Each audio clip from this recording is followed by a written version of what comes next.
बिस्मिल्लाहिर्रहमानिर्रहीम। Hello friends, अस्सलाम वालेकुम। आई होप आप तमाम लोग ठीक ठाक होंगे, खैर खैरियत से होंगे। अच्छा दिन रहा होगा यार। ग्रुप के ऊपर कोई कॉल नहीं थी आज, सिवाय बीटीसी के। सुबह इनफैक्ट सुबह गोल्ड की सेल कॉल भी थी एक, और उसके बाद सुबह बीटीसी की भी सेल कॉल थी एक। वो तो खैर बीटीसी की सेल कॉल बहुत अच्छी चली और हमारे बाय वाले जोन पे इस वक्त वो आ चुका है। बहरहाल गोल्ड में जो है वो पूरा दिन आया लेवल्स पे, लेकिन मेरी कुछ मसरूफियत थी, उन मसरूफियत की वजह से मैं मार्केट भी सही से नहीं देख सका और वो ग्रुप की भी कॉल, वो ट्रेड की भी कॉल में जो है वो नहीं एग्जीक्यूट दे सका ग्रुप के ऊपर।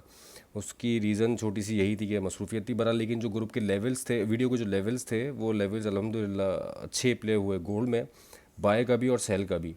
तो सेल तो खैर अच्छी निकल गई। अब देखते हैं कि कल क्या हो सकता है, कल का एनालिसिस कर लेते हैं। सबसे पहले मेरे वो तमाम फेलोज़ जो कि वीडियो के ऊपर न्यू, उनसे रिक्वेस्ट है कि चैनल को सब्सक्राइब करके तमाम अपने नोटिफिकेशंस ऑन कर लें, ताकि जो भी हम डेली के अपडेट्स बनाते हैं उसके लेवल्स उनको मिलते रहें और वो नोट डाउन करके उस पर ट्रेड करते रहें। देखो, वीडियो के लेवल्स हैं, चल जाते हैं, और इनफैक्ट अल्लाह का शुक्र है हम एनालिसिस करते हैं उसको, मार्केट स्पेशली गोल्ड थोड़ा रिस्पेक्ट कर जाता है। जो एनालिसिस है वो बता देते हैं, बाकी ऐसा नहीं है कि हर दफ़ा जो हम बताएं वही ठीक हो, मार्केट डिवीट भी कर जाती है। उसके रिगार्डिंग जो भी अपडेट्स होती हैं उसके लिए हमारा ग्रुप है। ग्रुप के साथ साथ हमारा सोशल मीडिया प्लेटफॉर्म भी है जो कि एक्टिव है। अब उसका इंस्टाग्राम का जो लिंक है वो भी मैंने वीडियो के डिस्क्रिप्शन में डाल दिया है, तो आप वहाँ से भी देख के उसका पार्ट बन सकते हैं, ताकि जो भी आपको अपडेट्स हों वहाँ पे इंस्टा पे भी मिलती रहती हैं ग्रुप की। तो चलें कल के एनालिसिस स्टार्ट करते हैं, starting with forex factory. Forex factory पे यार कल तो यूरोप का जो है वो बैंक हॉलीडे है 3 जगहों पे। यूरो का, हाँ, जर्मन बैंक हॉलीडे भी है बहरहाल। लेकिन यूएस के हवाले से एक इम्पॉर्टेंट डे है, जीडीपी है 5:30 बजे पाकिस्तानी टाइम के हिसाब से। और उसके बाद अनएम्प्लॉयमेंट क्लेम्स है, ये हर थर्सडे को होता है। इसके बाद प्रीलिम जीडीपी प्राइस इंडेक्स है, और आखिर में ये पेंडिंग होम सेल्स है। अच्छा, इसके साथ साथ अगर आप देखेंगे ना तो ये एफओएमसी मेंबर बार्किन, इनकी स्पीच है, और उसके बाद 11 बजे रात में एक और मेंबर की स्पीच है। इस वीक में स्पीचेस बहुत ज़्यादा हैं, मिनट्स ऑफ मीटिंग भी थे आज एफओएमसी के 11 बजे। और वो लास्ट जो मीटिंग हुई है उसके जस्ट मिनट्स ही हैं। लोग मुझसे ग्रुप के ऊपर ये पूछ रहे थे कि इसका क्या इम्पैक्ट आएगा। मीटिंग हो चुकी है, उस मीटिंग के जस्ट मिनट्स वो होते हैं। तो बहरहाल उसमें कोई चेंजेस ऐसी अनाउंसमेंट नहीं है, अनाउंसमेंट हो चुकी होती है, तो उतना कोई ज़्यादा फ्लक्चुएट मार्केट करती है, और वो देखा भी हमने, कोई ज़्यादा फ्लक्चुएशन मार्केट में आई भी नहीं। अब चलते हैं बीटीसी की तरफ। बीटीसी यार देखो, जिस जोन पे है अभी, इसने अच्छा एक सेल एरिया पकड़ा है यहाँ से हमने। तो यहाँ पे 1,11,000 का एरिया मार्क किया था कि यहाँ पे मार्केट आएगी ऊपर तो सेलिंग ट्राई करेंगे, लेकिन मार्केट यहाँ पे आई नहीं। और ऑल्दो उससे पहले ही हमारी एक सेल कॉल जो है वो इस लेवल से चल गई थी, 1,08,000 वाले एरिया से, और वो अच्छी रही। अच्छी इन सेंस है कि मार्केट कहाँ तक आई। अभी बिल्कुल हमारा जो डिमांड जोन जो हमने मार्क किया हुआ है, इस पे ये लैंड किया हुआ है। यहाँ से एक चांस है मार्केट ऊपर जाने का। और यहाँ पे इनफैक्ट हमारे ग्रुप के ऊपर कुछ लोगों ने मुझसे बीटीसी का पूछा था, तो वहाँ पे मैंने ट्रेड कॉल तो नहीं दी वो, लेकिन मैंने एनालिसिस के हिसाब से बता दिया था कि ये बाय एरिया पे है, आप सेल ऐसे लगा के बाय ले सकते हैं।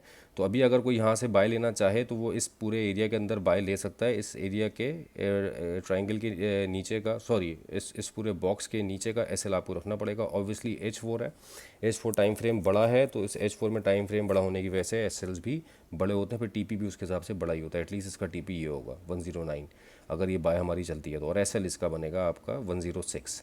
तो 107 168 ये चल रहा है इस वक्त। 107 से आप बाय अपनी एग्जीक्यूट कर सकते हैं, और मार्केट अगर ऊपर जाती है तो फिर यहाँ पे दोबारा हम कोई सेलिंग की कंडीशन, क्योंकि ये एक अच्छा एरिया बना है सेलिंग के हवाले से। ये तो खैर है ही, ये वाला जोन, ये एक अच्छा सेलिंग जोन, सेलिंग एरिया बना है। तो यहाँ पे अगर मार्केट जाती है, हमें मिलती है, तो हम दोबारा यहाँ से कोई सेलिंग अटैम्प्ट करने की कोशिश करेंगे बीटीसी में। अब चलते हैं नेस्डेक की तरफ। नेस्डेक में यार देखो, 500 का एरिया मैंने मार्क किया हुआ था, 21,494। उसको मैंने कहा था कि 500 के ऊपर का एसएल देके आप सेल करें। तो जिसने भी, कल भी था ये, और जिसने भी यहाँ से सेल ली है, ये सॉरी कल नहीं था, ये पहले का है, जिसने भी यहाँ से सेल ली है वो आपके सामने देखें 21,282 तक आई है मार्केट। अच्छे खासे पिप्स इसने दिए हैं। ये एनवीडिया के भी जो अर्निंग्स थी उसकी वजह से ये लास्ट आवर में बिल्कुल ये गिरी है मार्केट, और फिर यहाँ से अपनी विक ड्रॉप करके मार्केट ऊपर चली गई है। कल के लिए यार अगर ये एरिया सस्टेन रहता है तो मार्केट 21,832 जाती है, जा सकती है। सस्टेन इन द सेंस कि इसको अगर ब्रेक करके मार्केट ऊपर सस्टेन हो जाती है, लेकिन अभी फ़िलहाल ये रेजिस्टेंस है, इसको आप प्ले करो। 21,500 पे मार्केट जाती है, बहुत नज़दीक है इसके, तो इसके ऊपर कैसल देके आप जो है वो सेलिंग अटैम्प्ट करें 21,150 तक। सेलिंग में तो आप ये जो आपका 100 पिप्स है वहाँ पे आप ब्रेक इवन करके, या जो भी हमारा फॉर्मूला है ग्रुप का, उस पर आप रहते हुए वो इम्प्लीमेंट करके कर सकते हैं। मार्केट यहाँ तक आने के चांसेस एटलीस्ट हैं 21 to 200 तक। और यहाँ पे H4 में अगर आप देखो तो मुझे छोटा सा भी डिटेल करते करते इन्वर्टेड हेड एंड शोल्डर भी नज़र आया है, जो कि इस चीज़ की निशानदेही कर रहा है कि मार्केट और ऊपर जा सकती है। तो इट इज़ गुड कि अगर यहाँ से सेल निकलती है और हम शेयर में नीचे आके दोबारा बाय में बैठते हैं तो वो ज़्यादा हमारे लिए अच्छा रहेगा। ये वाला एरिया है नेक लाइन जो इसकी बन रही है 21228।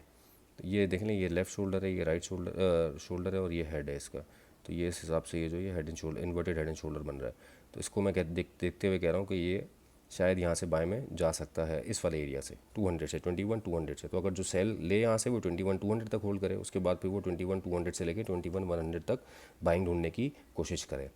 ये हमारा नेस्डेक का एनालिसिस था। अब चलते हैं यूएस ऑयल की तरफ। रेंज प्ले हो रही है, कैटेगोरिकली कहा था 62 से लेके 62.5 से लेके 63.5 तक का एरिया मार्क किया हुआ था सेल के लिए। कल वो एरिया उठा के हम यहाँ पे ले आए थे 62 से 62.5 तक का, और वहाँ से एक अच्छी सेल निकली 62.47 से। इस ब्रोकर के रेट के हिसाब से आपके जो ब्रोकर के रेट हो उसमें पिप्स की कैलकुलेशन डिफरेंट होगी, उसके हिसाब से पिप्स अपने एडजस्ट कर लीजिएगा। अभी भी यही रेंज इंटैक्ट है, मार्केट ऊपर जाने के चांसेस हैं। कल ऑयल का इन्वेंट्री डाटा भी है, और 4 आवर में यार इसका ना ये वाला एरिया ब्रेक होना ज़रूरी है। 60.5 वाला एरिया ब्रेक होगा तो स्ट्रक्चर मैं बेरिश कंसीडर करूँगा। अभी ये इंटैक्ट है जब तक मुझे लोअर हाई तो बना दिया, लोअर लो नहीं बनाया इसने। ये देखो, ये वाला लोअर लो ब्रेक होने के लिए 60.5 के नीचे आके इसकी क्लोजिंग देना ज़रूरी है। तो फिर हमारा एक नया लोअर लो बनेगा और बेरिश स्ट्रक्चर बन सकता है। तो फिर हम रिट्रेसमेंट के ऊपर से सेल देखेंगे। अभी फ़िलहाल स्ट्रक्चर जो है वो साइडवेज है।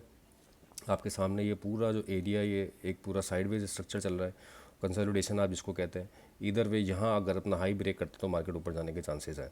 62.5 जब तक प्ले हो रहा है आप इसको सेल लें यहाँ से, और नीचे मार्केट आती है तो 61.3 हमने लगाया हुआ एरिया करीब ही है, और 60.5 ये दो एरियाज हमारे पास बाय के हैं। नीचे आएगी मार्केट तो मैं गोल्ड ऑयल में बाय ही प्रेफर करूँगा। ये मैंने स्कैल्प की ट्रेडिंग है इसमें। उसकी रीज़न ये है कि गोल्ड ऑयल में कोई इतनी बड़ी मूवमेंट नहीं आती है। 100 पिप्स आपको दिन के मिल जाए, 150 पिप्स आपको दिन के मिल जाए आजकल, वो इनफ है। पहले 200-300 पिप्स की मूव मिल जाया करती थी इसमें। तो यही करें, नीचे आए मार्केट तो यहाँ पे आप बाय करें इसको। 60.5 का रीजन है एक अच्छा, और ऊपर 62.5 का रीजन है सेल के लिए अच्छा। अब चलते हैं गोल्ड की तरफ। गोल्ड में यार देखो, ये लाइन 20 वाली लगाई हुई थी और 25 तक मार्केट गई है। 25 से मार्केट ने कौन सा टीपी हमारा हिट किया है, मतलब ये मैं इसको 1 आवर पे कन्वर्ट करूँगा। अभी 4 आवर पे तो आपको एरिया बहुत छोटा लग रहा है ये, क्योंकि चार्ट 4 आवर के टाइम फ्रेम पे है ना। लेकिन जब इसको हम जाके 1 आवर पे कन्वर्ट करते तो ये एरिया बड़ा है। और मैंने सिग्नल नहीं दिया था, ग्रुप पे कॉल नहीं थी कोई। सुबह 91 से बाय निकली और मार्केट एशियन सेशन में 91 आई, 91 से मार्केट गई 25 तक, और एग्जैक्टली 25 से फिर सेल निकली, और वो भी दोबारा 88 तक आई।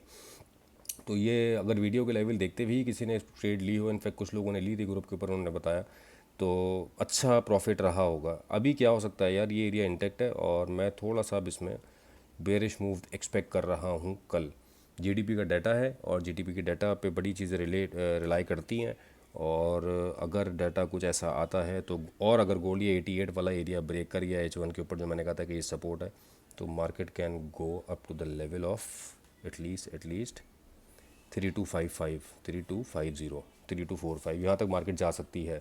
और अभी ऊपर के लिए 3320 का एरिया है भाई मेरे पास। यहाँ ऊपर मार्केट आपको मिलती है तो यहाँ से आप सेलिंग अटैम्प्ट करें। ये वाला एरिया भी है 3314 से लेके 3320, यही एक एरिया है अच्छा जोन सेलिंग के लिए।